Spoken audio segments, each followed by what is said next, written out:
Welcome to Legal Marketing Minutes, where I share short bursts of current marketing news and advice. I'm your host, Nancy Myrland. If we haven't met, I'm a marketing, business development, content, social, and digital media speaker, trainer, and advisor for lawyers and legal marketers and mid to large size law firms. Your time is valuable, so let's get started, okay? Today we need to talk about paying better attention to our bios and our profiles in social media. And, most of the time we hear this talked about for LinkedIn. I spend a lot of time talking about how to build the correct profile and the entire summary, and that's another whole broadcast. But what I want to talk about is being so casual about what we place in our bios and profiles across social media that people have no clue what we do. For example, I use Instagram. Many of you use Instagram. It's something to be paid attention to because there's a lot of networking going on there.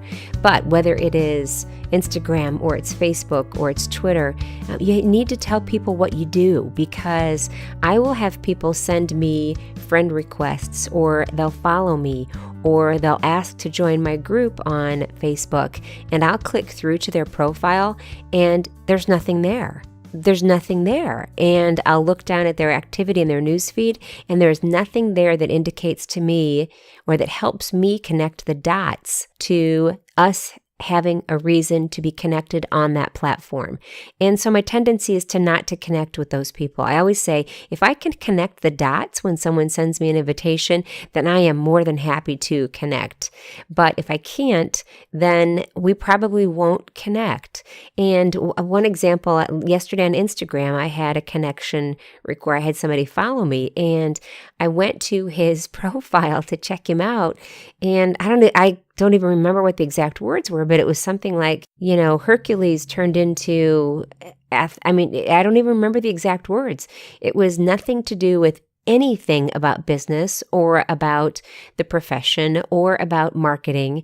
It was just somebody being very clever in his profile, and that was it. He didn't even use the full amount of characters that are given to him by Instagram to say anything more. And there was nothing in his URL. His URL did not point to anything that showed me that he should be a business connection. And I'm seeing that happen a lot. People are spending a little more time taking care of their profiles on Twitter and LinkedIn, but on Facebook and Instagram, for example, we're not paying attention to them. And just because it's your personal profile on Facebook does not mean that people aren't checking you out.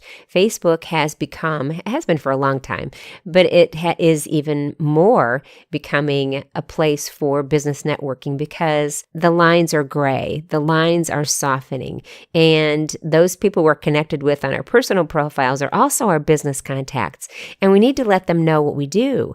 So when somebody clicks through to your profile, make sure they understand what it is you do. That doesn't mean on your personal profile on Facebook, for example, that you have to talk business on your profile, but at least let people know what it is you do. You have so many characters over there to explain, and then put a URL to something that shows, maybe it's your LinkedIn profile.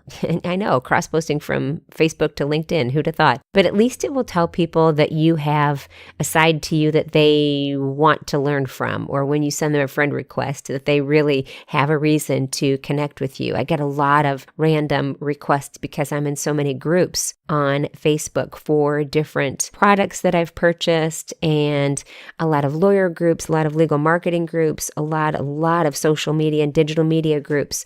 And we interact a lot in groups, but I will get friend requests from people that I don't remember interacting with, because I might have spent so much time in that group that there's no way I can remember everybody that was a part of a discussion. So help us out. Put a little more information in your bios and profiles and let people know what it is you do.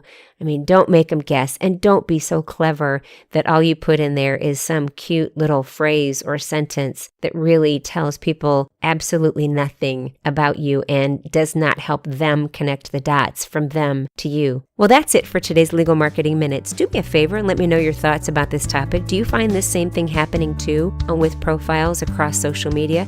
If you're listening on a platform where you can leave a comment, please do so, as I'd love to hear from you. If not, you can always find me on my blog at myrlandmarketing.com, which is MYRLAND marketing.com. Also, if you're connected to the legal profession, I invite you to join my Facebook group where we discuss marketing, business development, content, social and digital media, And you can find that by searching Facebook for Social Media for Lawyers with Nancy Myrland. When you do, let me know this is how you found out about the group here on this flash briefing. Thank you so much for spending a few legal marketing minutes with me.